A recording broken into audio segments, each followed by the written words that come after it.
tout le monde, j'espère que vous allez bien, ça faisait longtemps. Effectivement, j'étais un petit peu occupé avec différentes écoles et différentes summer camps. Toujours est-il que je suis de retour aujourd'hui pour parler du sujet épineux de la voiture électrique versus la voiture thermique. Et je profite du concours d'élégance de Grand Montana, en Valais, pour aborder le sujet. Derrière moi, une magnifique Lucide Air. C'est une voiture 100% électrique. Est-ce que ce serait mon choix? Nous allons aborder la chose au travers de 10 questions.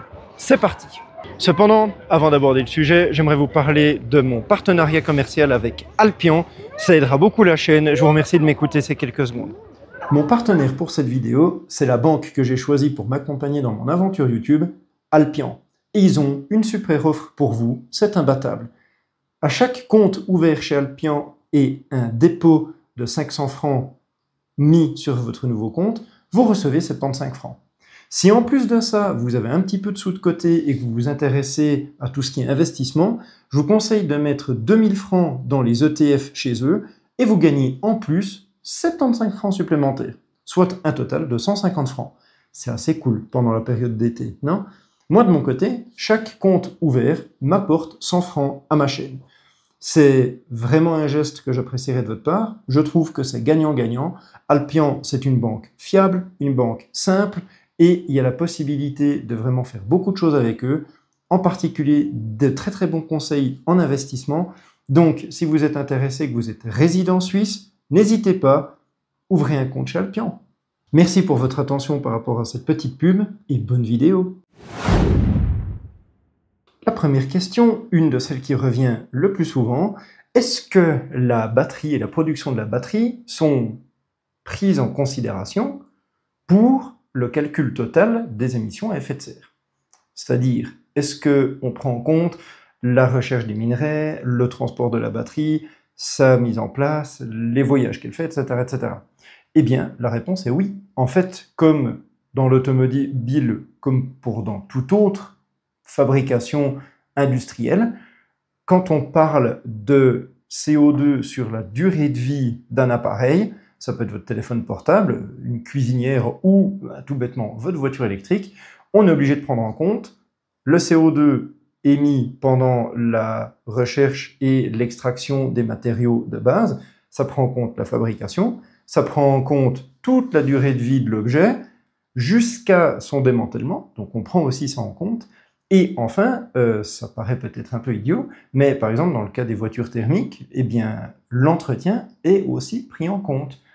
Et comme il y en a un peu plus pour un véhicule thermique que pour un véhicule électrique, ben voilà, c'est pris en compte tout ça. Donc en fait, dans la manière dont on vous présente la voiture électrique par rapport à la voiture thermique aujourd'hui, souvent on dit, ben la voiture électrique, elle coûte beaucoup plus cher en termes de CO2 émis que la voiture thermique. Ça, c'est une vérité, on le verra après. Mais par contre, sur la durée de vie totale du véhicule et donc sur son utilisation, ben à partir d'un certain nombre de kilomètres où vous roulez en électrique et donc sans émettre de CO2, eh bien vous allez compenser cette différence parce que le véhicule thermique, lui, ben il continue d'utiliser du CO2 pour se déplacer. Donc, la réponse à cette question est oui. Question numéro 2, et celle-là je l'aime bien, il faut faire combien de kilomètres avec une voiture électrique pour que ce soit écologiquement rentable?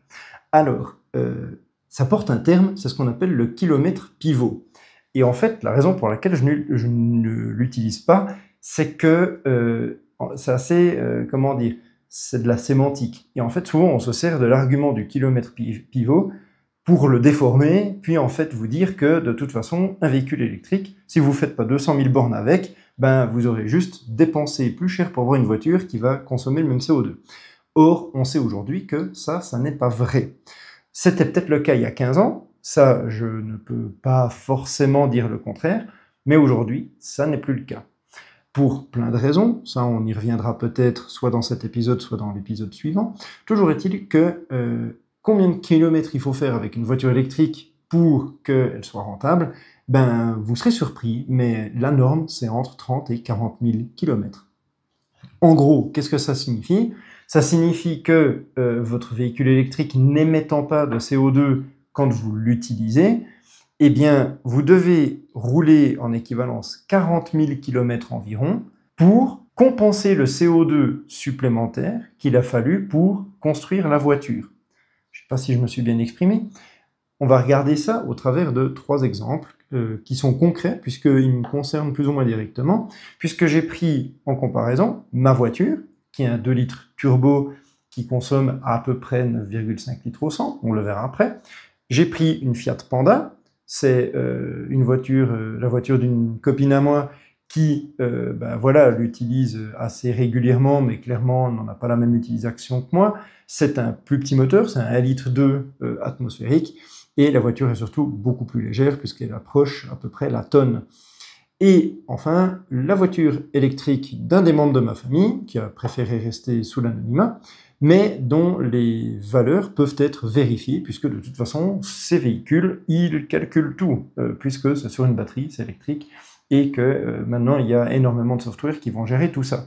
Et je vais vous balancer les chiffres maintenant, et donc on va voir le coût en CO2 de production de la voiture en question, puis sa consommation réelle, que ce soit en essence ou en électrique, et on verra bien à partir de combien de kilomètres on arrivera à l'équivalence. Et donc nous y voilà, j'ai pris les données du TCS, et la ligne jaune correspond à mon véhicule, la ligne bleue à un véhicule électrique de même dimension, c'est important. Et comme on peut le voir, à 42 000 km, on atteint notre kilomètre pivot, le point d'équivalence.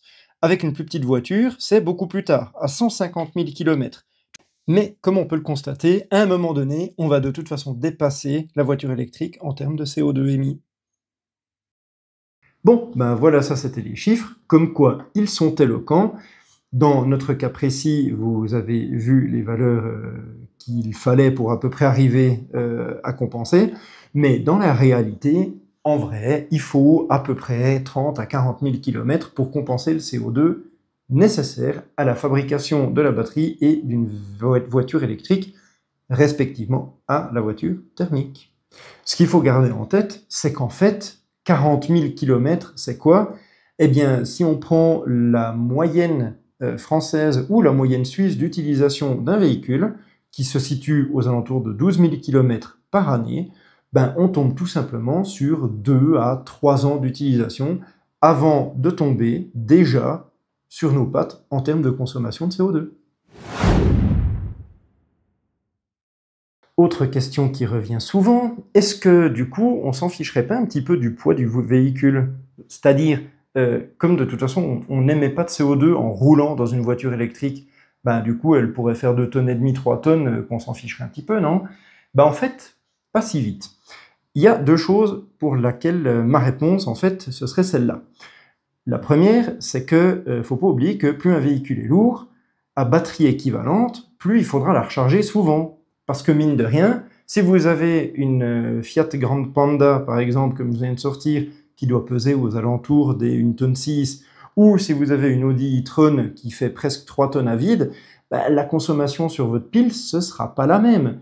Vous avez qu'à regarder avec les voitures téléguidées qu'on avait quand on était gamin.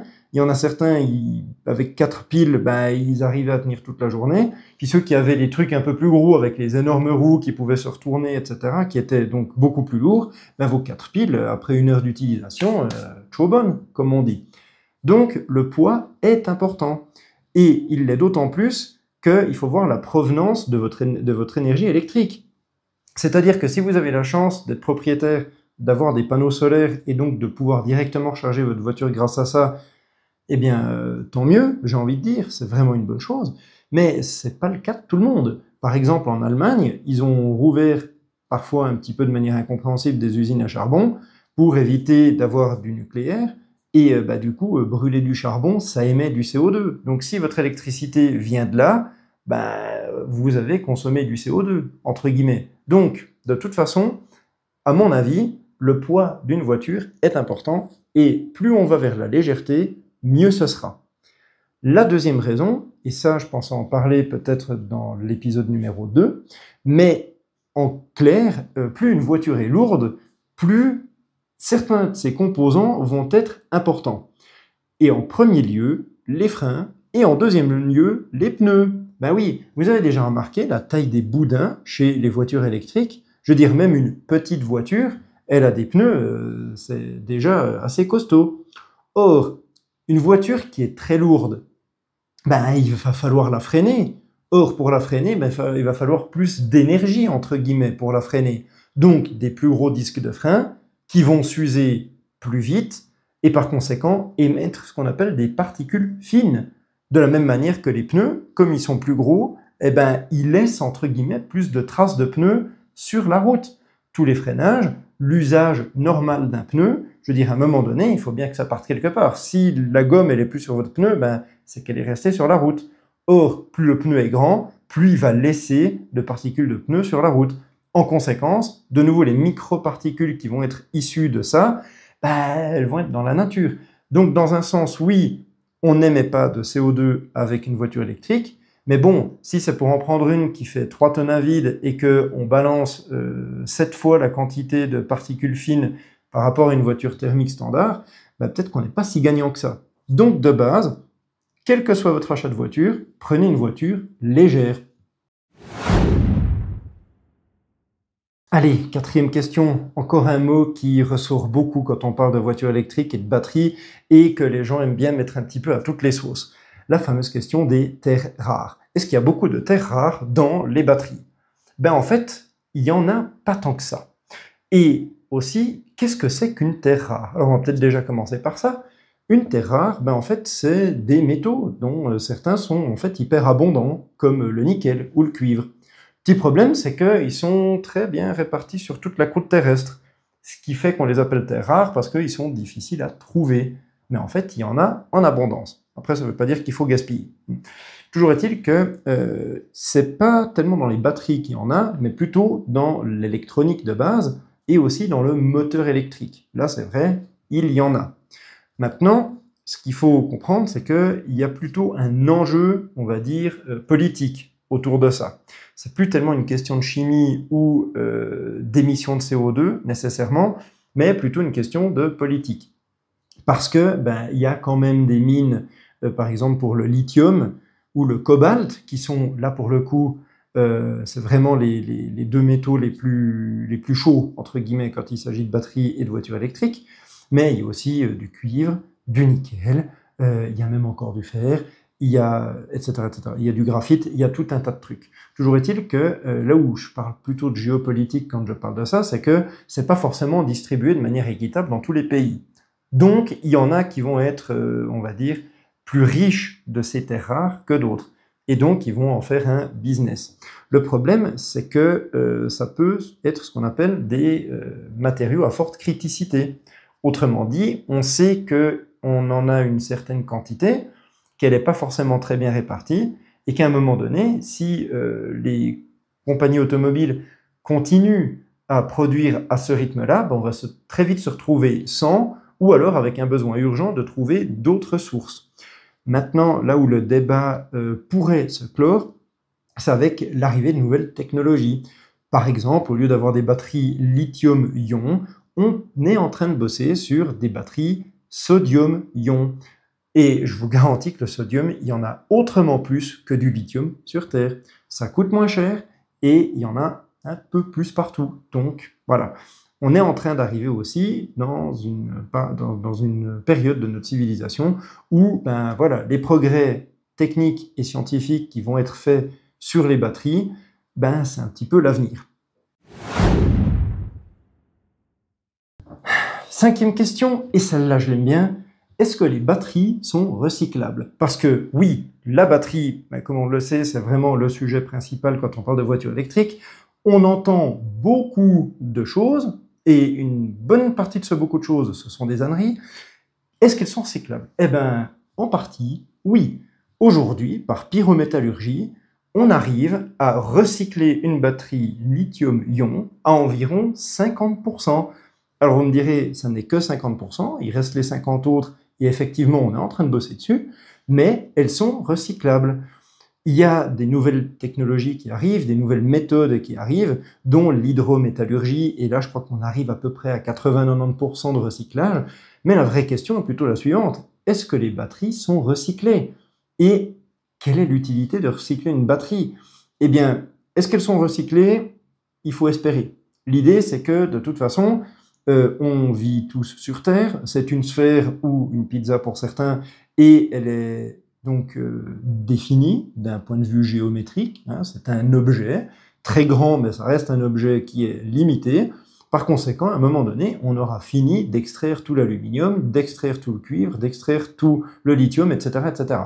Donc, pour refaire des batteries, autant utiliser les batteries qui ont déjà été utilisées dans d'autres voitures.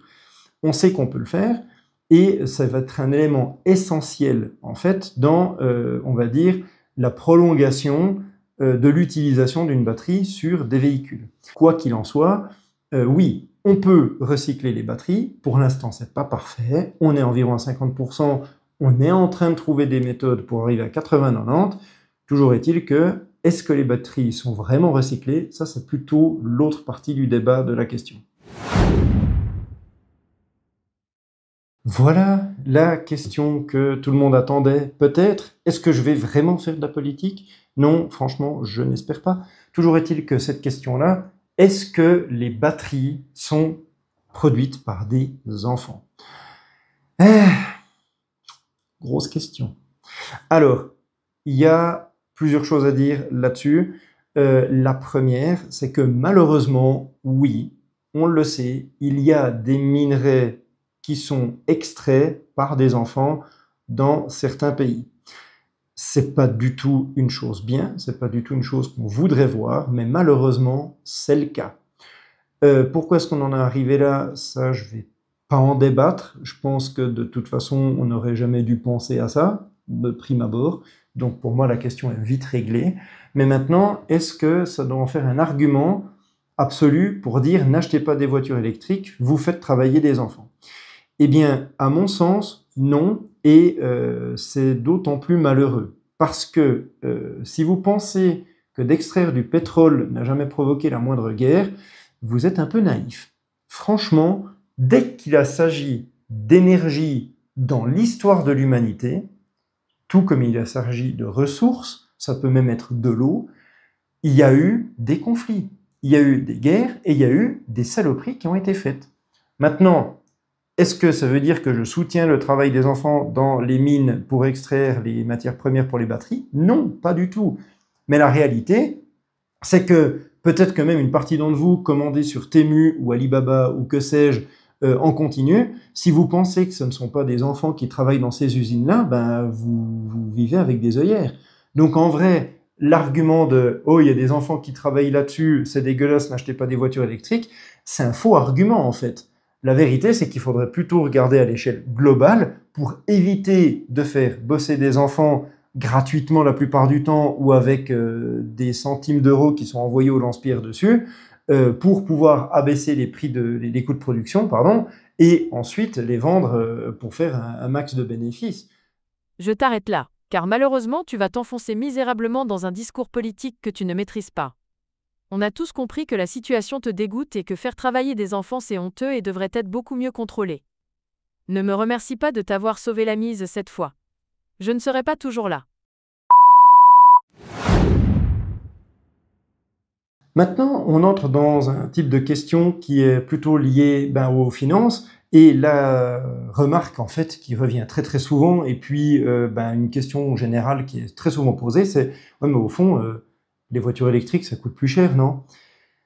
Ben oui, en vrai, oui, les véhicules électriques coûtent plus cher. Pourquoi? Parce que c'est un concentré de technologie, c'est aussi un peu nouveau, les méthodes pour les fabriquer sont encore en train d'être mises en place dans certains cas, et donc ça demande pas mal de fonds, et forcément votre produit final, il est un peu plus cher. Je me répète, mais par exemple, rien que la taille des pneus, et donc la taille des jantes, voilà, c'est un fait, c'est plus grand, donc ça va coûter plus cher, par exemple.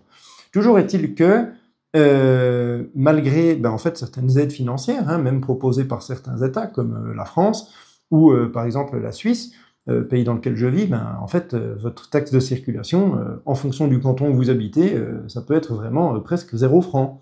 Donc, effectivement, vous avez une aide. Mais l'achat du véhicule électrique est plus cher, à dimension égale, bien entendu, que l'achat d'un véhicule à moteur à combustion. La première, c'est que, évidemment, vous n'utilisez pas d'essence, mais vous devez bien la recharger sur une borne, votre voiture électrique. Or, pour faire le plein d'une voiture électrique, même si celle-ci a une capacité pour aller, par exemple, faire 500 km, ben, un plein, ça coûte environ, en tout cas dans la zone où je vis, ça coûte une trentaine de francs, soit plus ou moins une trentaine d'euros. Je peux vous garantir que le plein de ma voiture, avec les 64 litres du réservoir, ben, ça fait quand même pas loin de 100 balles. On parle de 3 fois plus quand même. Donc, alors oui, je vais plus loin avec ma voiture, c'est vrai, j'ai à peu près 750 km d'autonomie, mais au regard du prix, ben, les véhicules électriques sont quand même toujours gagnants. Donc à l'usage, déjà, ils sont moins chers. Ensuite, en termes d'entretien, ben, ils le sont moins aussi. Pas forcément parce que c'est plus fiable, hein, même si c'est vrai, mais c'est pas forcément ça. C'est juste que tous les liquides de refroidissement qu'il y a dans un moteur à combustion, ben, il n'y en a pas dans un moteur électrique. Donc déjà ça, on vire. Puis tout ce qui est courroie de distribution et compagnie, ben, il n'y a pas non plus. On vire. Et après, ben, tous les petits pépins mécaniques, à proprement parler, ben, il y en a quand même beaucoup moins souvent. Donc, c'est toutes des dépenses, surtout lorsque vous sortez de la zone de garantie, que vous n'aurez pas avec un véhicule électrique. Donc, en vrai, à l'usage, il est franchement moins cher. J'ai un ami à moi qui a acheté une Tesla il y a environ 3 ans, et en fait, il a un fichier Excel où il mettait le nombre de kilomètres qu'il avait fait, etc., puis il voulait comparer avec sa voiture précédente, et c'est sans appel, hein. Il gagnait en moyenne 5000 francs par année d'essence. Donc, non, ça ne coûte pas plus cher. Et même, j'ai aussi argumenté ça là-dessus, si on regarde le long terme, ben en fait, les 3, 4, 5 000 francs ou euros d'essence que vous avez à l'année avec votre voiture thermique, ben après 2, voire 3 ans, vous avez largement compensé la différence de prix que vous avez mise dans l'achat de votre véhicule électrique. Cette question-là, en tant que chimiste, je l'adore. Quelle est la durée de vie d'une batterie? Alors, ce qu'il faut comprendre, c'est que le véhicule électrique, ben, dans notre société moderne, ça fait pas si longtemps que c'est là. Donc, du coup, on a encore en mémoire ben, des performances et puis des données qui ont en fait, entre-temps, vraiment évolué. C'est vrai que les premières voitures électriques, ben, la batterie, c'était pas trop ça, l'autonomie, on n'en parle pas, enfin bref. C'était vraiment des problèmes. Aujourd'hui, une batterie d'un véhicule électrique, c'est fiable et ça dure longtemps. Mais genre, ça dure longtemps. Vous pouvez compter environ 150 000 km d'utilisation. Je veux dire, c'est énorme. Donc, ne prenez plus cet argument-là pour venir dire « oui, les batteries, etc., après 3 ans, elles sont mortes, elles ont perdu 20%. » C'est faux. Aujourd'hui, elles perdent environ 5% après 4 ans. Mais 5%, ça vous en laisse 95 hein, derrière. N'oubliez pas ça. En vrai, vous savez quoi? Avec ces histoires de batterie, ben, on va faire le calcul. Aujourd'hui, c'est simple. Une batterie, on va dire standard, qui est chez Hyundai ou chez Mercedes pour leurs voitures électriques, elles arriveront à 70 ou 80% de leur rendement initial après 1000 à 1500 recharges. Alors attention, je dis recharge, pas forcément recharge de 0 à 100, mais bien de 20 à 90%. Juste qu'on soit clair là-dessus. 1000 recharges, ça représente combien? Eh bien, si on prend le cas d'une Hyundai 6, là, le Ioniq 6, eh bien, elle a une autonomie d'environ 480 km, si on prend le 20 à 80% de la charge de la batterie. Et si vous devez la recharger 1000 fois, ça veut dire que théoriquement, vous pouvez faire 480 000 km avec votre voiture. Autant dire que si vous faites en moyenne 15 000 km par année, vous en avez pour 30 ans.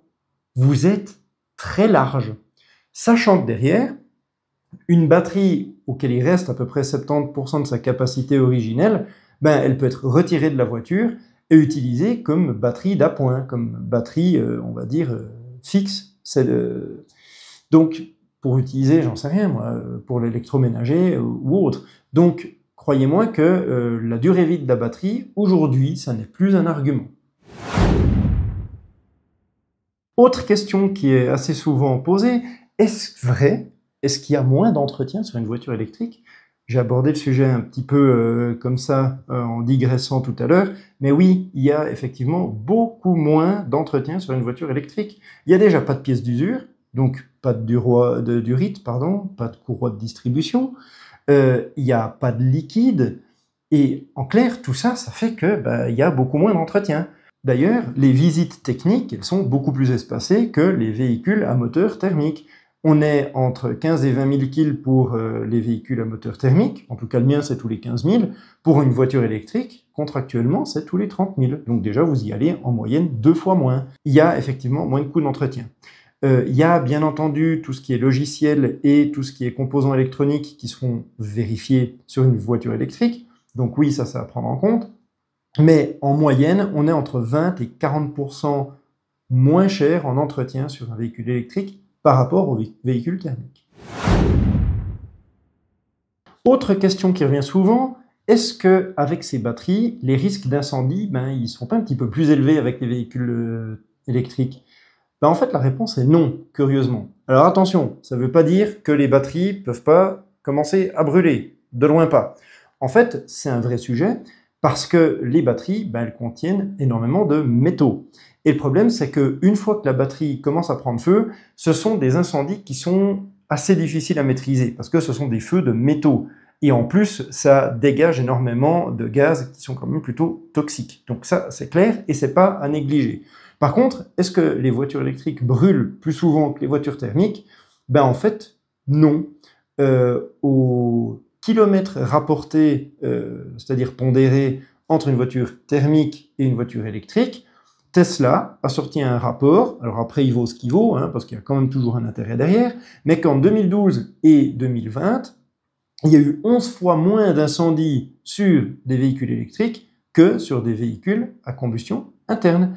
Je rappelle quand même que la voiture de tous les jours de monsieur Jean-Louis et de madame Ginette qui l'utilisent depuis 25 ans, on met quand même de l'essence dedans, et qu'il y a tout plein de circuits avec de l'huile. Donc si vous pensez que ça brûle pas, comment dire? Voilà, c'était tout pour cet épisode du jour, partie 1 sur voiture électrique versus voiture thermique. La semaine prochaine, il y aura l'épisode 2 où j'aborderai 10 autres questions et où je vous ferai part de mon sentiment général par rapport à la voiture électrique vis-à-vis de la voiture thermique. Et on discutera aussi, on en débattra dans les commentaires, j'espère, sur quels seraient vos prochains choix de voiture. D'ici là, je vous souhaite une excellente journée, bon dimanche à tous et à bientôt!